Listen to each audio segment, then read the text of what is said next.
Hello. তো এখন যে পরিবেশনাটা হবে সেটা অ্যাকচুয়ালি একটা র্যাপ সং সো কল, কারণ এটা আমি লিখতে পারি না, তাও ক্লাস 8-এ। তখন খুব বেশি র্যাপ মিউজিক শুনতাম আর আমার কাছে লাগতো যে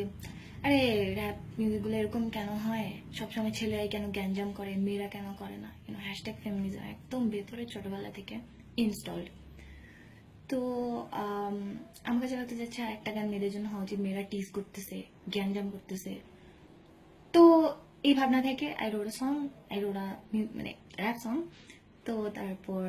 আমি এটা আমার ক্লাসে সবাইকে শুনেছিলাম, ক্লাস 8-এ সবাই খুব পছন্দ করছিল, ব্যাস অতটুকুই, ওইটা কাহিনী শেষ।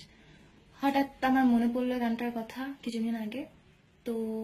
তাই আমার ইচ্ছা হলো যে আমি একবার গানটাকে একটু রিনিউ করলাম। এনজয়।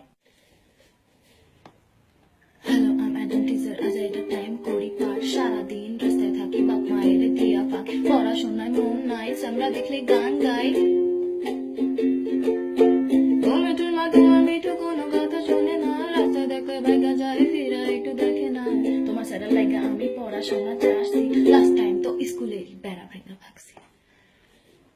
তাতে যদি আমি তার মনে একটু স্পেস পাই, অন্য আর যেগুলা আছে হ্যাগো ডিলিট করতে চাই, পিরিতির আগুন আমার বুকে দ্বিগুণ জ্বলে, তাই পেটে শূন্য কয় খায়ার কাম নাই, বাপে কয় এ দুনিয়া পড়া ছাড়া সবে লাই, পড়া টেবিলের সাথে সবার গোষ্ঠী কি লাই, ফলবেটা সাইন্টিস্ট গুলা কি সব জিনিস বানাইছে, এই ওয়ার্ল্ডের সব পোলা পানের মাথা গুলা খাইছে, আমায় কয় আমি একেবারে ফাউল মাইয়া, সারাদিন জানার দিকে থাকি চাইয়া চাইয়া, রোজ সকালে উঠি আমার সকালবেলা পাখি, ওরে মিঠুর বাসার পাশে করি ডাকাডাকি, একদিন মিঠুর নয় কয় তুই এদিকে আয়, ফের যদি আশেপাশে করে কেন ঢ্যাং, মাইরা মুইরা ধরায় দিমু হাতের মধ্যে ট্যাং, ঠ্যাং ভাঙার ভয়ে যে ওই দিন পালাছিলাম, এখন বুঝি হারে কি ভুলটাই না করছিলাম, এত মিঠু সংসার এক ডাক্তারনির সাথে, সারাদিন